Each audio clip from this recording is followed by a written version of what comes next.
pessoal, voltamos. Deu um tempinho aí para comer uma bolachinha de sal, né? 15 horas. Deu tempo de pegar uma bolachinha de sal, uma wafer, né? Um biscoitinho recheado de chocolate para adoçar um pouquinho, né? Botar uma glicosezinha.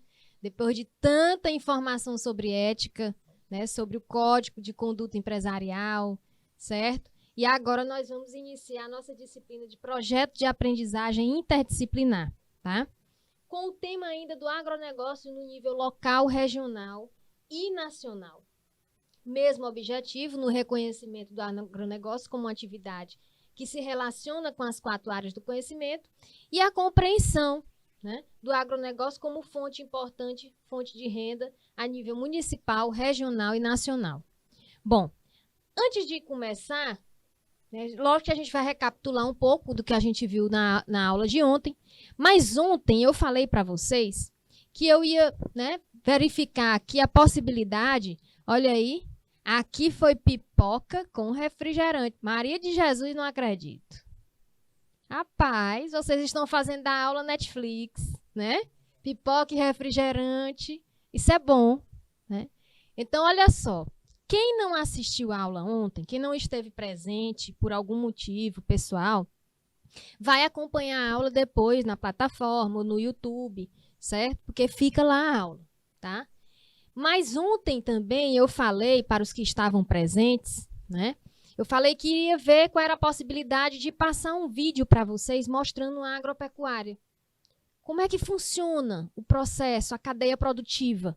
A agropecuária, nós vimos ontem que ela é um setor, ela é uma área do agronegócio. Tá? Temos agroindústrias, né? Temos agropecuárias, certo? Que são várias atividades que é onde se transforma a matéria-prima em um subproduto. E no caso da agropecuária, a transformação do leite.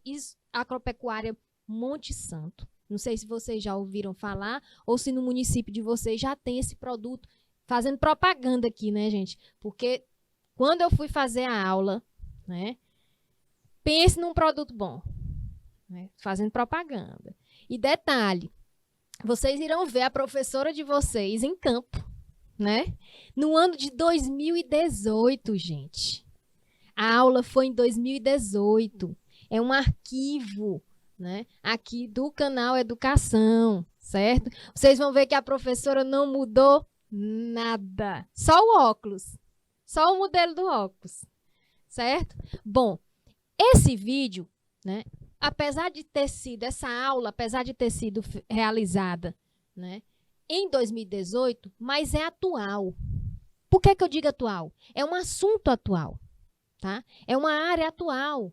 A gente vai mostrar como é que funciona o agronegócio, a agropecuária, essa agroindústria, esse setor de laticínios, né? E que não é diferente de hoje, tá? Ainda continuam os mesmos produtos, certo? Os mesmos administradores. Lógico que os tecnólogos, os profissionais, o corpo profissional, a equipe profissional, alguns modificaram de lá para cá, né? Mas a atividade em si, a cadeia produtiva, é essa que vai ser mostrada aqui para vocês. Beleza? Tá bom? Então, eu vou pedir para o nosso diretor de imagem, nós vamos iniciar com esse vídeo. E depois a gente retoma a aula. Meus queridos alunos, vamos começar aqui a primeira etapa. Quando o leite chega na indústria, o que é que a gente vai fazer, Wagner? Bom, primeiramente, aqui é a plataforma onde a gente recebe o leite. Então, o leite ele é recebido, primeiramente a gente faz as análises, né, físico-química, alizarol, densidade, acidez do ornique, fazemos também temperatura, gordura. Estando tudo ok, o leite ele é recebido e o primeiro processo que ele vai passar é pela uma filtragem. Feita a filtragem, ele vai ser resfriado a uma temperatura de 4 graus Celsius e depois desse resfriamento ele vai para os tanques isotérmicos, onde eles vão ser armazenados. Um tanque tem capacidade para armazenar aproximadamente 5.000 litros de leite e o outro 4.000 litros de leite. Esses leites ficam armazenados até serem utilizados. Ou eles vão ser utilizados para ser feito queijo, ricota, ou então eles vão ser utilizados para ser feito as bebidas lácteas ou iogurte. Viram aí, meus queridos, como é a etapa? Primeiro o recebimento do leite e depois passa para os outros processos, né, que a gente vai ver agora. Vamos lá?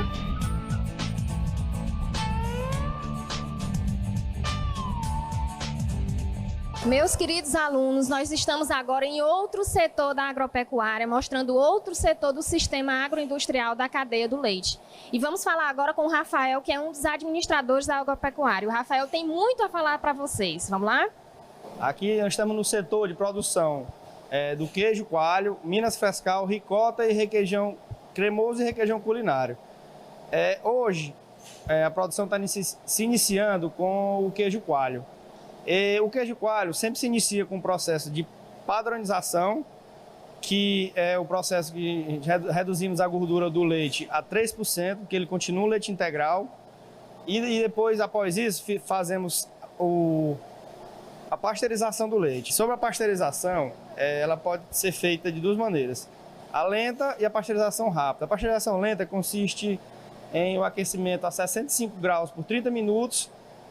E a pasteurização rápida ela é feita através de troca de calor por placas, que ela acontece o aquecimento a 72 graus por 15 segundos, que é utilizado aqui. Após esse processo de pasteurização, o leite vai para o tanque, que é feita a coagulação através de uma enzima de coagulação do queijo, entre 35 e 40 minutos. Após a formação do gel, é feito um corte, aquecimento da massa a 50 graus, descanso da massa e logo após vai ser colocada no tanque para ser informada e prensagem por 2 horas, vira os queijos mais meia hora e câmara fria por 24 horas para poder ir para o invase. Vocês viram aí, né, meus queridos alunos, a questão da pasteurização, a importância da pasteurização. O que eu falei mais para vocês em sala de aula, essa etapa de processamento. Tá bom? Viram aí como é o setor. Vocês passaram, nós passamos agora na questão da bebida láctea, passamos agora no queijo, tá? E vamos continuar a nossa aula. Aqui é o produto final já embalado, o queijo coalho, temos o requeijão cremoso. Ele, após a embalagem, o shelf life, o tempo de prateleira de cada produto vai variar. O requeijão vale 90 dias, o queijo coalho 60 dias. E a refrigeração tem que estar entre 0 e 7 graus no máximo. A partir daí já fica muito propício a contaminações por conta das altas temperaturas. O queijo, principalmente o queijo, é muito sensível. E a mesma maneira do queijo coalho necessita dessa mesma temperatura de 0 a 7 graus e o tempo de prateleira é um pouco mais curto, só é 30 dias. Viram aí, né, a importância do tempo, dos dois fatores importantes, tempo e temperatura. Então vamos lá continuar com a nossa aula?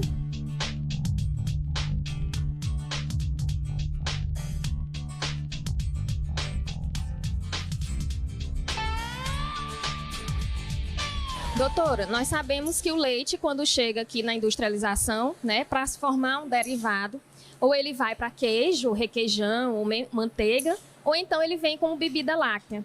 E aqui nós vemos os meninos aqui fazendo a questão da bebida láctea. Eu queria que a senhora explicasse aqui como é esse processo. Bom, o processo da bebida láctea consiste no seguinte: então o leite ele vai cair nesses bojos ou fermenteiras, onde todo o processo acontece neles. Então é colocado o ingrediente principal, que é o leite, né, a matéria-prima, e todos os outros processos, o fermento. Então ele vai passar por um processo de fermentação de aproximadamente 6 horas, né? E depois do processo ele vai ser colocado a polpa, o aroma, né? E misturado. E aí depois, em seguida, ele vai ser o quê? Vai ser envasado, que é o processo que está acontecendo aqui, que é o invase da bebida láctea na embalagem tipo chupetinha. Depois desse invase, né, da bebida láctea, a questão da conservação, a temperatura ideal para conservar essa bebida láctea. Bom, depois do invase, que está acontecendo aqui, e ao mesmo tempo está acontecendo a rotulagem, né? Porque esse tipo de embalagem, a rotulagem é feita depois, ele vai para a câmara fria, onde vai ser conservada a uma temperatura de até 6 graus Celsius. Aí da câmara fria, ele vai para o transporte, né? Para ser vendido. Doutora, a ordenha aqui é mecanizada, certo? Não faz a ordenha aqui, então faz fora, certo? Então, quando o leite chega, né, a primeira etapa, ele passa por onde? Bom, a primeira etapa é a questão das análises que a gente faz, né? Tanto tudo ok, o leite, ele vai ser o quê? Vai ser filtrado vai passar por um resfriador a placa, né, que é na temperatura até 4 graus Celsius, e depois ele vai para os tanques, ficar armazenado.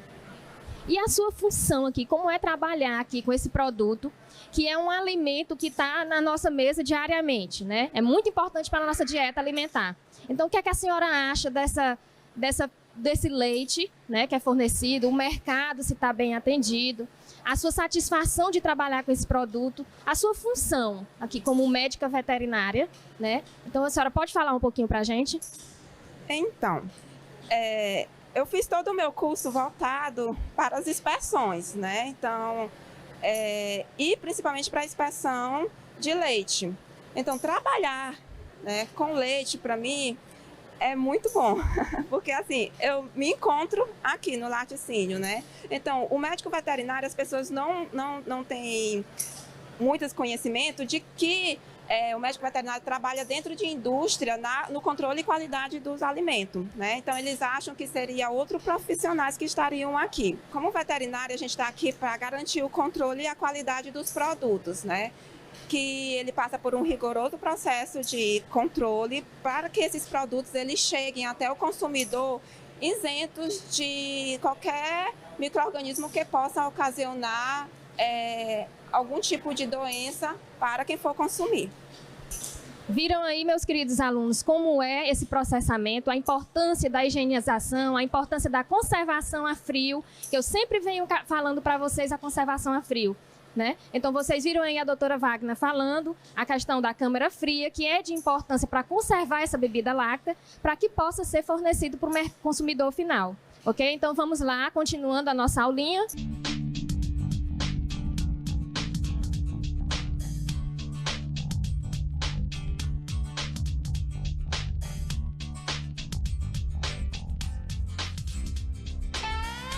Meus queridos alunos, vamos falar agora com o Jefferson, tecnólogo em alimentos, especialista em engenharia de produção, e ele vai falar o que é a importância dele aqui na agropecuária, a função dele e essa área dele onde ele está atuando.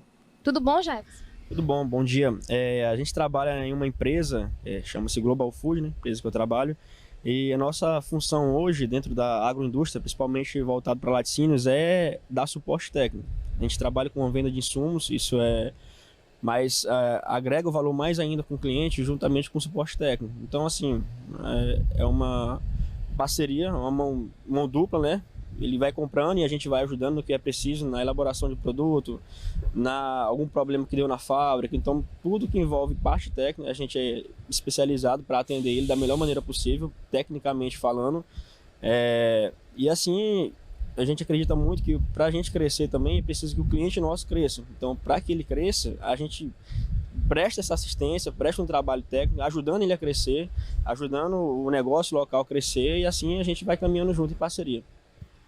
Viram aí, meus queridos? Então, mostrando para vocês que dentro de uma atividade agroindustrial tem essas funções, né? E depois de técnicos em cooperativismo, vocês podem atuar em várias áreas. Então, tomem como exemplo, gostem de estudar, vamos fazer essa parceria. Eu sempre falo em sala de aula, nós somos uma cooperativa de sala de aula. Então, isso é um incentivo para vocês. Vamos continuar estudando, vamos terminar esse curso que é de grande importância para o estado do Piauí.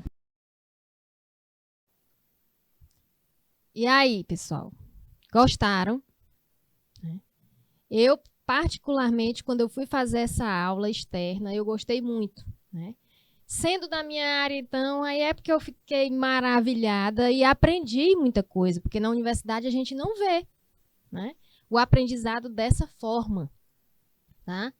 Então, vocês gostaram do que viram? Desse vídeo?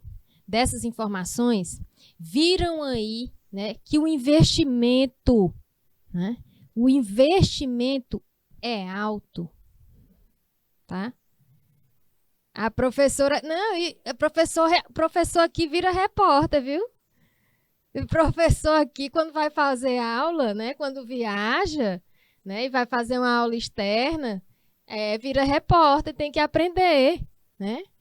Tem um testezinho, tá vendo? O professor aqui é multiuso, né? Multicultura. Gostaram, né? Então, o que é que eu quis mostrar para vocês, né? Observem que o investimento é alto, né? Então, um investimento desse, hoje, né, recentemente, que eu digo assim, foi mês passado, eu dei uma voltinha por lá, porque eu conheço, né, os administradores. Infelizmente, né, o dono mesmo, né, chegou a tá em memória hoje, faleceu mês passado, tá? E eu fui lá. Então, o investimento aumentou. Né? Observem que o resíduo é utilizado também. O resíduo do processo produtivo é utilizado, né, de forma sustentável, certo? Então, o investimento é alto e lógico, né? Eles investem também na questão, como diz aí o Adalto, né, na questão profissional, de profissionais qualificados. Tem uma médica veterinária. Quando eu estive lá, estava presente a médica veterinária, o zootecnista não estava lá, tá? Mas ele tinha saído, e o tecnólogo em alimentos. Né? Ou pode ser um tecnólogo em alimentos contratado, ou pode ser um engenheiro de alimentos. Isso aí, o que foi mais barato, mais em conta para a empresa, eles estão contratando. Né? Mas tinha que ter um médico veterinário. E é isso que a gente vai ver aqui, os profissionais dessa área do agronegócio. Né? Como é que se formam os profissionais, qual é a área que a gente pode estar se formando e se informando, né, para atuar nesta área. Certo? Beleza? No final, não foi colocado, lógico que esse vídeo foi editado. Esse vídeo, gente, é bem uns 15 minutos, né? Esse vídeo é mais do que 15 minutos. Mostra desde quando eu cheguei na agropecuária, fiz a apresentação, né, para os alunos na época. Depois mostra a gente entrando num local, a questão da higiene. Eu tive que colocar o propé. Vocês viram que eu estava com a touca. E todos os funcionários que vão manipular os alimentos têm que ter a touca para não cair o quê? Cabelo. Né? Naquele momento a gente estava sem máscara. Mas tinha uma equipe que não foi filmada, todos com máscara também. Tá? Ó, e vida antes do Covid. Né? No Covid a gente não pôde fazer a aula, né? Porque eles simplesmente fecharam e disseram, não queremos a entrada de ninguém aqui que não for funcionário, que não for o dono. Certo? Então vamos lá continuar, tá, a nossa aula. Gostei aí que vocês prestaram atenção. Né? E agora dá para entender o porquê do preço elevado de alguns produtos, né, da área alimentar. Né? Bom, recapitulando o que a gente viu ontem, quem não esteve presente e hoje está, a agroindústria realiza a transformação dos produtos primários da agropecuária em subprodutos que podem inserir na produção de alimentos como frigoríficos, indústria de enlatados, laticínios, o vídeo que a gente viu, indústria de couro, biocombustíveis, produção têxtil, entre muitos outros. Tá? De acordo com os dados do CP, né, entre março de 2020 e 2021, houve uma alta acumulada, certo, nos preços dos grupos agropecuários, destacando-se o arroz, a soja, o milho, o boi, né, o frango, o leite, né, suíno, ovos e batata. Né? Vimos também sobre o agronegócio no Nordeste. Tá? Em termos de geografia agrícola, a grosso modo, o Nordeste pode ser analisado sobre a ótica de 4 ambientes distintos: a zona da mata, o semiárido, o cerrado e a pré-amazônia. Né? E dentre os mais desafiadores é o semiárido, compreendendo aproximadamente 1 milhão de quilômetros quadrados, tá? Em se tratando de escala, dependendo das águas de 2 bacias hidrográficas, que é o Rio São Francisco e o Rio Parnaíba. Além desses 2 rios do Nordeste semiárido, conta com dezenas de rios não perenes. O agronegócio no Piauí, nós sabemos que é um fator importante no crescimento econômico e social, tá? Participando em torno de 10% da composição do PIB no estado, quando comparado a outros setores da economia.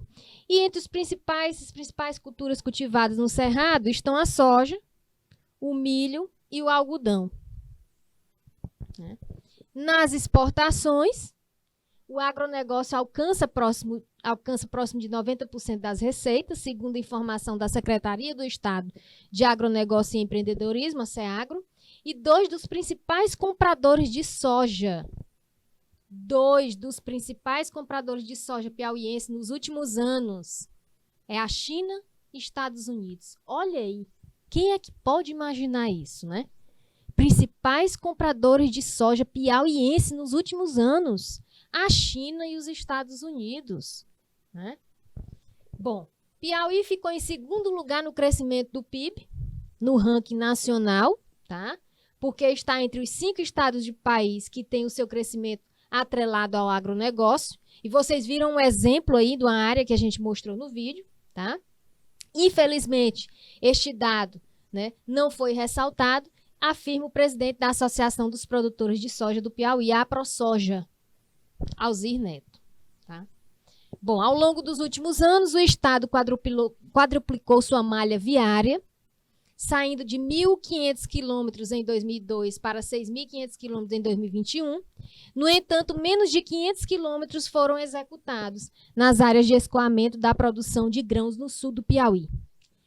E aí a gente se depara com a questão do modal de transporte, dessa logística de transporte. Olha só. Imagina aí, nós temos mais um modal rodoviário utilizado. Não é verdade? Nós temos mais um modal rodoviário, né? As rodovias. Imagina se tivéssemos o porto funcionando. Isso aqui iria aumentar, gente. Muito. Né? Imagina se tivéssemos simplesmente as ferrovias, todas as ferrovias funcionando. Né? Isso iria aumentar, gente, iria facilitar esse transporte de produtos. Né? Ia ser até melhor, ia ter um melhor desenvolvimento no escoamento, certo? Dessa produção. Né? Falta um porto.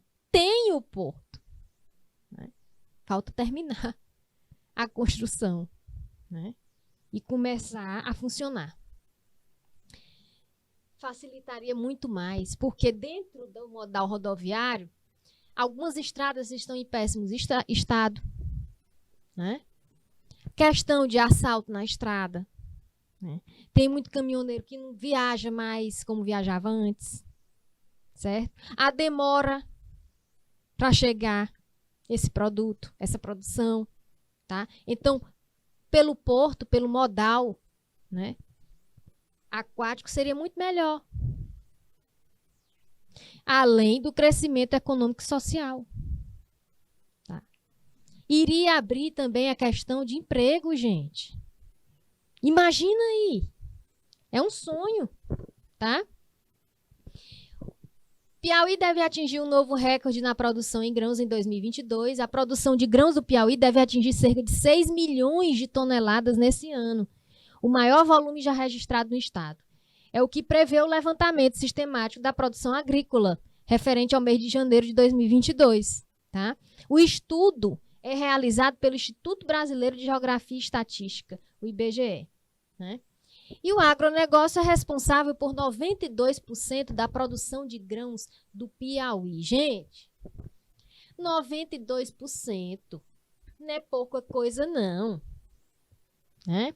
Apesar de que esgotar a produção do sul fica inviável o porto, né, no norte. Né? Mas aí tem a produção na região norte. Nós temos a fruticultura. Nós temos os tabuleiros litorâneos. Né? Nós temos a produção de banana, nós temos a produção de acerola. Acerola, vitamina C. Né? Não vai o suco. Porque o suco é a laranja, vai importado a laranja, o suco da laranja, não a laranja. Já a acerola não, pode ser a fruta mesmo. Então, cada região tem a sua produção. Iria facilitar. Tá?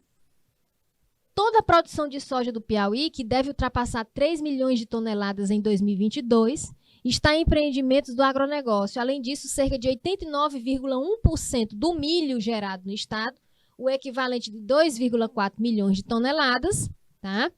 Deve ser proveniente de tais estabelecimentos. E o agronegócio também deve gerar 98,8% do algodão herbáceo, o que representa 33 mil toneladas. Por outro lado, a produção de arroz cerqueiro e feijão é mais descentralizada. O agronegócio deve ser responsável por apenas 12,4% do feijão gerado no Piauí, o equivalente a 12 mil toneladas, conforme a expectativa para a safra de 2022. E quanto ao arroz cerqueiro, cerca de 35,9% da produção deve ser oriunda do agronegócio, que equivale a 23,6 mil toneladas. Tá? Tanque, que produz fava, né? Picos com mel, exatamente. E iria facilitar, gente, não só a utilização do modal rodoviário. Entendeu? O que a gente está querendo, né, passar para vocês, iria ter mais opções. Né? A acerola congelada resiste por muitos meses, polpas in natura, exato. Imagina aí, Theo, polpa, pegando um modal rodoviário. Eles teriam que investir nos transportes. Tinha que ser o quê? Refrigerado. Ia gastar mais a empresa. Né? Então, teria que ver um modal que facilitasse em termos de quê? Né? Distância. Né? A questão da demora para chegar o produto a certo local, ao distribuidor final. Né? Então, isso tudo tinha que ser projetado. Né? Mas não. Aí vai no modal rodoviário. Aí tem aquelas estradas onde tem... Gente, eu viajei agora para Floriano. Falei para vocês, né? Na sexta-feira. Gente, não existe mais esse negócio de horário de pico. Toda hora é hora para estar engarrafado a rodovia. Então, eu, tranquila, viajei com uma prima e minha prima, meu Deus, só contando as carretas que tinham na minha frente, né? E eu encostei o bracinho aqui, ó, na janela, botei a mão aqui, ó, dirigindo. Eu não estava nem contando, eu disse assim, uma hora eu vou passar dessas carretas, né? Porque senão eu não chego nem em Floriano, e na volta de Floriano para cá, eu pensei, eu não vou chegar em Teresina. De carreta, carretas e mais carretas. Né? Então não tem esse negócio de horário de pico, não. Foi de Teresina, quando eu saí até Floriano, eu peguei engarrafamento. Aí eu fiquei imaginando, né? Porque eu iria ministrar essa aula para vocês, né? E influencia muito essa questão da distribuição final. Né? Produz, eu tenho o tempo de produção do ciclo, eu tenho o tempo da distribuição. Quando chegar lá no meu distribuidor, vai ser no tempo? E como é que está aqui o modal de transporte, a logística de transporte? Né? Então, é complicado, certo? Eu fiquei imaginando, meu Deus, uma carreta dessa. Eu não sei o que é que estava carregando. Não sei qual era a carga, né? Uma carreta dessa vai para onde? Né? Vem de onde? Quanto tempo vai demorar nessa estrada? O que é que tem aí? Né? Se vai chegar em perfeito estado? Eu fiquei me perguntando, sinceramente, o gasto que o produtor tem, não só na produção, mas para enviar esse produto. Eu fiquei pensando, gente, é muito investimento, é muito gasto, né? Bom, e aí dentro dessa questão do agronegócio, né, nós temos a característica desse setor. Como característica do agronegócio, podemos citar as médias e grandes propriedades rurais, né, que conseguem alta produtividade em seus respectivos ramos de produção, tanto na agricultura, né, quanto na pecuária. Na agricultura, é frequente a prática de quê? Da monocultura. Monocultura. Ou seja, a produção de um tipo só de plantio. De um plantio apenas. Produção de um plantio apenas. Soja. Algodão.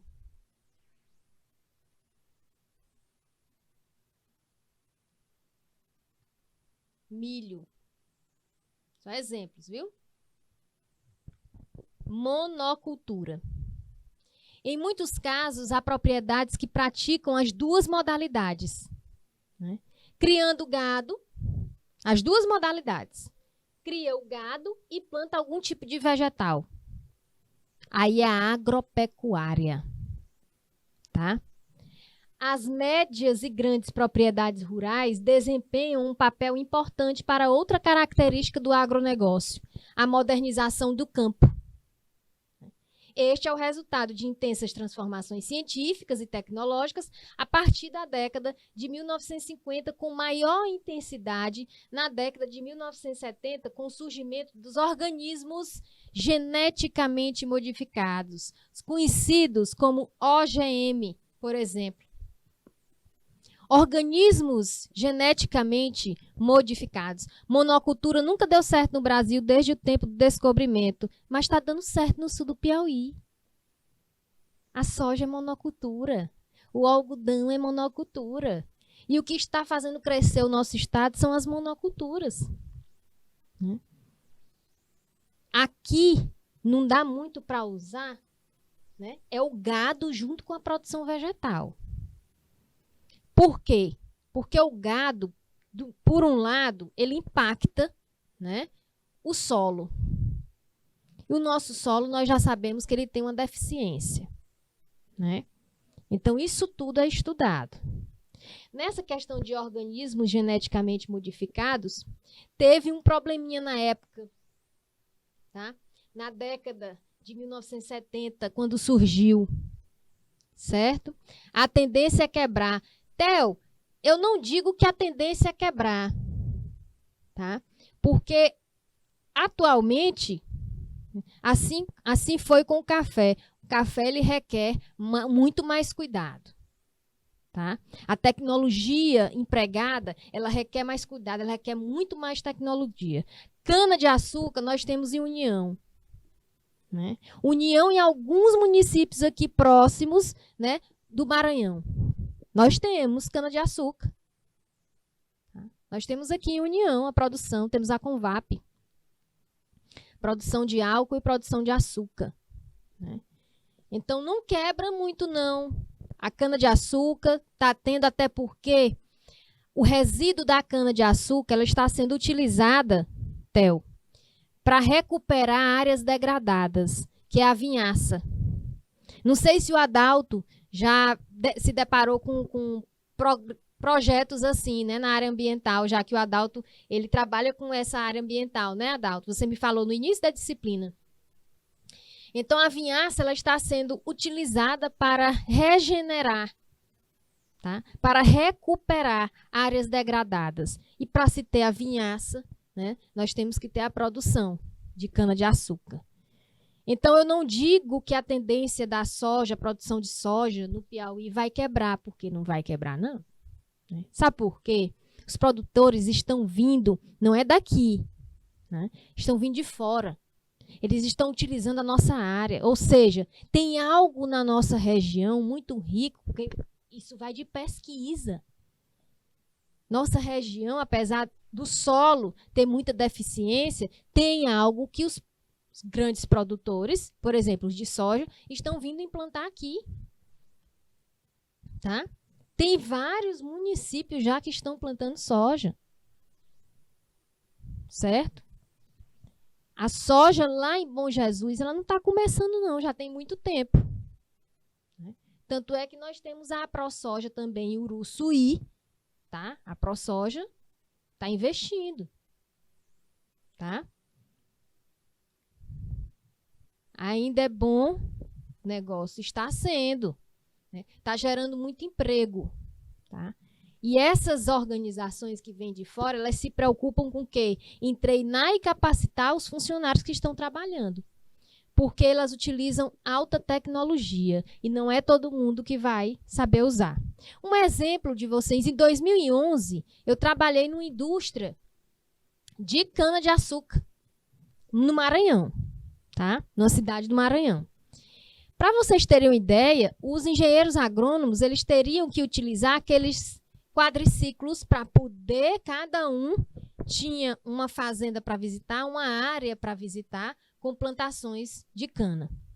E eu era responsável por 40 lotes, né? Então, eu chegava às 5h30 da manhã na indústria, às 6 horas eu já tinha que estar com a minha equipe, né, já pronta para ir começar naquele dia, ver como era que estava a questão ambiental naqueles lotes, né, que tinha plantação de cana.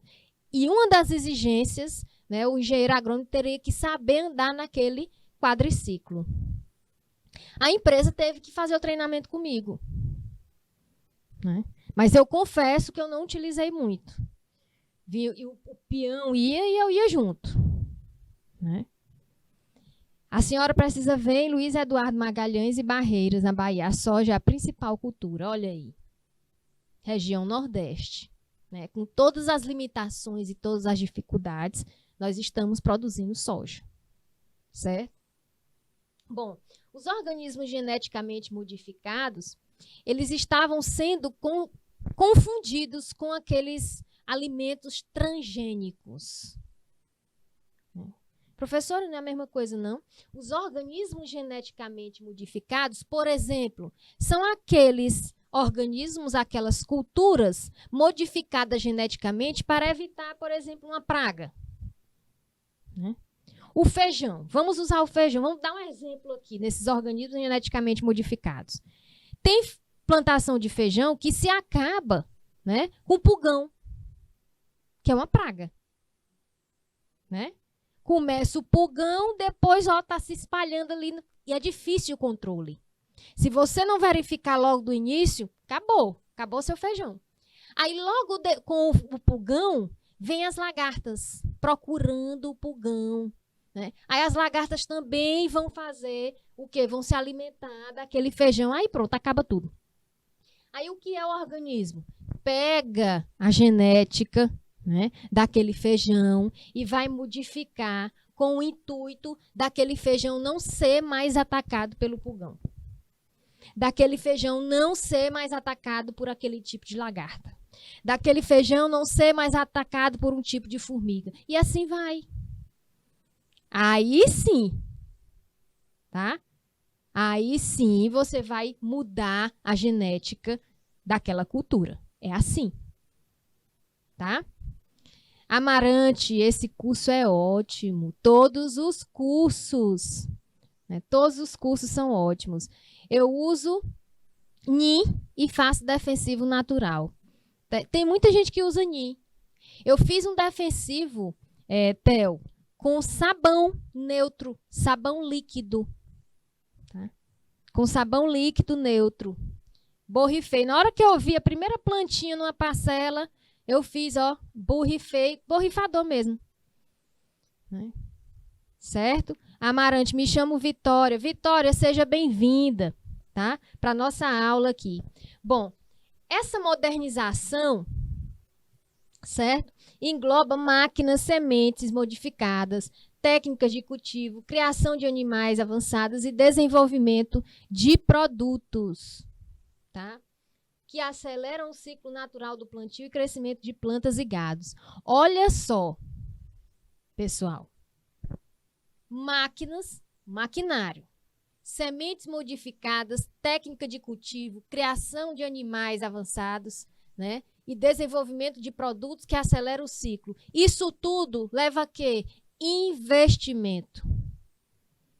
Aí, vamos supor que o Theo investe aqui. Vamos supor, né, que a Vitória aí de Amarante, né? Vamos supor que o Adalto, são todos produtores e aí investem em maquinário pesado. Drones. Gente, um drone é mais de 17 mil reais. Um drone. O mais simplesinho. 17 mil reais. Imagina aí uma propriedade. Né? Imagina aí o Theo, o Adalto, se junto, vamos comprar aqui 5 drones para nossa propriedade, para a gente ter aqui. Vamos comprar aqui maquinário pesado, né? Colheitadeira, tudo com GPS, aqueles equipamentos. É investimento. E aí você vai tirar o retorno aonde? Onde é que você vai ter o retorno? Como é que você vai ter o retorno? Imagina aí. vai ser no preço que você colocar no seu produto. Aí você tem que, poxa, eu vou ter que colocar esse preço, tá alto, vai alto. É lógico que você não vai ter um retorno inesperado como você planejou, mas você vai ter um retorno. Porque você começa a aumentar o seu público. Ah, eu não vou vender só aqui, não. Nesse município, não. Eu vou falar com a professora para ver se a gente vende lá em Teresina. Eu vou falar com a professora para ver se ela leva lá para Floriano nos finais de semana. Ela leva os produtos. Ó, professora, eu estou mandando aí para sua casa, uma parte a senhora vende em Teresina, outra parte a senhora leva para Floriano. Aí eu faço uma proposta. Aí olha só o que é que eu faço a proposta. Tá bom, pode trazer, pode mandar para Teresina. Aqui eu não vou gastar no combustível para vender o produto de vocês. Mas se eu for para Floriano, e aí o combustível, o veículo, Então a gente tem que pensar nisso. É por isso que encarece. Existem laboratórios especializados em aprimorar espécies de animais ou paracultivos a fim de melhorar e aumentar a produção. Tá? Paga a comissão. Beleza. Olha aí, Josiel. O nosso diretor de imagem está sendo testemunha desses contratos aqui, viu, Theo? Tá? Esses fatores, extensão das propriedades e modernização, contribuem para a elevada produtividade no solo, o que faz com que haja uma agropecuária modernizada. Tá? Tudo isso é fruto de grandes investimentos de capital, sendo esta mais uma característica marcante do agronegócio, que é a concentração de renda e riquezas. Certo? Gente, vocês acompanham aquela novela Pantanal? Professora, a senhora está falando de agronegócio, no curso técnico e serviço jurídico, vai falar de Pantanal. Tem o Marcos Palmeira, né? Que faz o Zé Leon, eu não sei, gente. Ele tem uma fazenda, não é só uma, não. Ele tem mais de uma fazenda. Ele trabalha com agronegócio. Sabe qual é a produção dele? Produção orgânica. Imagina aí uma pessoa ter mais de uma fazenda, que tem a produção de produtos orgânicos. O conhecimento de agroecologia que ele deve ter é enorme. O conhecimento e profissionais que tenham esse conhecimento para trabalhar na fazenda dele tem que ser qualificada. Tá? Pois ele é um ator que ele é produtor. Podem pesquisar aí. Ele é produtor e é produtos orgânicos. A produção é orgânica. O banco financia, mas olha só, não é tudo. Tá? Você tem que dar um retorno para o banco. Você tem que ter um prazo para você pagar aquele financiamento. Então, tudo isso tem que ser pensado. Olha, o Josiel procurou aqui, gente. É o Marcos Palmeira mesmo. Ele é produtor. Então, imagina o investimento. Imagina o retorno que ele tem. Imagina renda. Geração de renda que existe. Tá? E detalhe. Tem que ter conhecimento, do tripé da sustentabilidade. Tem que fazer valer o tripé da sustentabilidade. Tem que ter conhecimento da questão ambiental, de reserva legal, de área de preservação permanente. Vocês pensam que esses grandes produtores não têm que ter conhecimento? Tem. Porque qualquer erro, qualquer problema na produção, qualquer problema no alimento, na segurança alimentar, fica a dica para os alunos. Qualquer problema na segurança alimentar, a empresa fecha. A produção acaba. Por quê? Porque o público, em geral, é a sociedade. É a sociedade. Então, é alimento. Alimento a gente vai consumir. A gente tem que consumir coisas boas. Tá? O cara é ator e produtor. Então, pensem nisso. Setores do agronegócio. Devido à sua complexidade e diversas cadeias produtivas envolvidas, podemos dizer que o agronegócio abrange o quê? 3 setores da economia: primário, secundário e terciário. Primário está relacionado à produção rural, tanto agrícola quanto pecuária. Tá? Agrícola, produção vegetal. Pecuária, produção animal. Tá? Segundo setor, está ligado às agroindústrias. Tá? Grandes fazendas que plantam e processam matéria-prima em escala industrial, como as grandes fazendas produtoras de laranja, né? Que já produzem o suco engarrafado pronto para ser vendido e consumido. Daí chegamos ao terceiro setor, o de comércio. Distribuição e venda de produtos rurais movimentam bilhões pelo mundo, tornando a atividade altamente lucrativa e sofisticada devido ao grau de complexidade dos 3 setores. E o ciclo? O ciclo do agronegócio. O ciclo do agronegócio pode ser dividido em 3 etapas: a produção rural, a agroindústria e envolvimento no setor de comércio e logística. Né? A complexidade do agronegócio faz com que seja uma atividade econômica que envolve praticamente todas as etapas da economia. Tá? Primeiro temos os médios e grandes proprietários rurais, com suas variedades e variadas atividades. Criação de gado, plantação de lavoura, né? Frutos, extração vegetal, entre outros. Em seguida, há o desenvolvimento das indústrias, que atuam nessa área com as máquinas rurais, tratores, equipamentos de irrigação, aração, colheitadeira, tá? E com fertilizantes, adubos, agrotóxicos, sementes geneticamente modificadas, que são as transgênicas, e insumos. Tá? Olha aí, a última etapa é a mesa do povo, é o consumidor final. No fim da linha produtiva, mas não menos importante, temos as atividades comerciais, né? Com armazenamento, distribuição e venda dos produtos rurais para os consumidores finais. Como o Theo diz, é a mesa do povo. Né? Estando esses consumidores nas escalas local, regional, nacional e ou mundial. Tá? E o agronegócio no Brasil? O Brasil, com sua enorme extensão territorial, o 5º maior país do mundo, e toda a grande quantidade de recursos naturais, os biomas, hidrografias, solos férteis em algumas localidades, tá? É um dos grandes protagonistas do agronegócio mundial.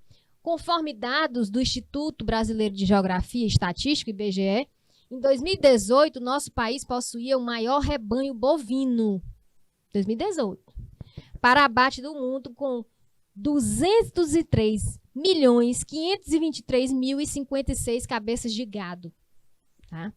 Além de mais 245 milhões de galináceos, galinha, e 41 milhões de suínos.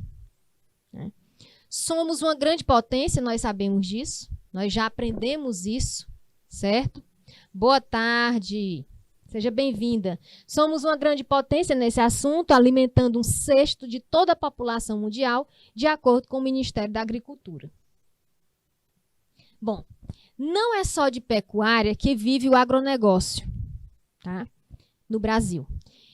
Estimativas do IBGE apontam para grandes recordes de safras de soja, cana-de-açúcar, laranja nos próximos anos, cujos produtos fazem do território brasileiro a liderança no ranking internacional. Tá? A projeção da produção de grãos em 2027, a projeção para 2027, olha aí essa projeção, é de mais de 355 milhões de toneladas, um aumento de pouco mais de 25% se comparado com a safra de 2018. Que foi de 232 milhões de toneladas.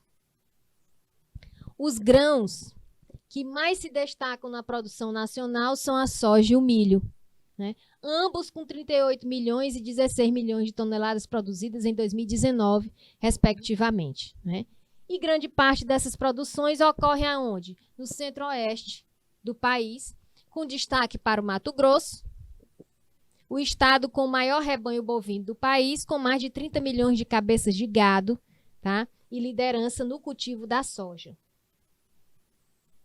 Vantagem. Tudo eu digo para vocês, tem um lado bom e um lado ruim, né? O agronegócio não sai, né? Diferente não é diferente não. Temos as vantagens e desvantagens, né? Uma das grandes vantagens do agronegócio associada à modernização do campo é o aumento da produção de alimentos e produtos oriundos do campo, como óleo, vinho, tecido, cigarro, né? Plantação de tabaco, certo? Nas últimas décadas, a produção alimentícia mundial vem aumentando consideravelmente, sendo capaz, de forma eficiente, de alimentar toda a população mundial. Entretanto, essa produção não atinge todos os lugares. Pessoal, vocês viram ultimamente aí, né, a briga das indústrias, das empresas de cigarro com as indústrias de cigarro eletrônico. Se vocês forem pensar na questão econômica, né, nessa briga dessas indústrias, o que é que a gente lembra? Né? A indústria de cigarro, ela tem a plantação, o fumo, né? O tabaco e tudo. Então, se para de vender por conta do cigarro eletrônico, como é que vai ficar essa produção? Vai atingir a produção, gente. Vão produzir, vão investir na produção, né? Vão desenvolver ali aquele fumo, aquele charuto, né? Aquele cigarro, certo? E não vão vender por quê? Porque tem um cigarro eletrônico. O chamado... Como é o nome? Pode, é? Vape. Eu sei cigarro eletrônico, porque passou uma matéria em 3 jornais falando dessa briga de gente grande, né? Ó a Milena aí, vape, né? Não, mas tem, pode também, não pode não? Pode? A minha menina fala de pode, de vape, cigarro eletrônico, não sei o que, pode. E pode não. Eu digo pra ela, brincando, pode não, vai usar isso não, né? Eu tiro brincadeira com ela. Olha aí o Theo, particularmente não acredito nessas projeções faraônicas, é muito grande, né? Tem outro ator, o Tarcísio Meira, ele tem uma fazenda no Pará, onde reaproveita os dejetos para fazer adubo e o uso do gás para geração de energia. Que maravilha! Olha aí essa informação. Por conta das adversidades encontradas ao longo dos próximos anos. A gente não sabe o que é que vem por aí, né? Então, essa projeção, a gente fica pensando, quando foi que foi feita essa projeção? Na pandemia? Né? E a gente fica em meia dúvida aí, né? Bom, de acordo com o Fundo das Nações Unidas para a Infância, UNICEF, a fome mata uma pessoa a cada 4 segundos no mundo. Uma pessoa a cada 4 segundos, eu acho que mata mais de uma pessoa, né? A cada 4 segundos. Segundo a Organização das Nações Unidas, 870 milhões de pessoas estão subnutridas no planeta, um número assustador, né? Tendo-se em vista a grande quantidade de alimentos produzidos ultimamente. A modernização agrícola eleva a produtividade, mas isso tem um custo ambiental muito caro. Os impactos ambientais causados pelas práticas agropecuaristas em muitas regiões são praticamente irreversíveis, né? Desmatamento e queimada de áreas de preservação para o surgimento de lavoura e pasto. Gente, muita gente é contra, né, atividades agropecuárias, né? Muita gente critica o profissional da engenharia agronômica, porque desmata o meio ambiente. Mas tem as formas de desmatamento. Desmata, mas vai ser plantado. Tá? Não é desmatar e deixar ali o solo nu, né, sem uma proteção vegetal. Isso aumenta até a temperatura. Quem não sabe disso? Né? Queimada não está sendo mais utilizada há muito tempo. Isso era utilizado antigamente, quando se tinha estudo, quando se tinha conhecimento. Tá? As queimadas que ocorrem no período de calor, não é nem para questão de lavoura, não. É porque tem gente que passa mesmo, toca fogo no material seco. Eu digo isso porque tem um indivíduo, uma criatura, um ser humano, né, que todo dia ele passa numa área de vegetação perto de onde eu moro, a vegetação está seca.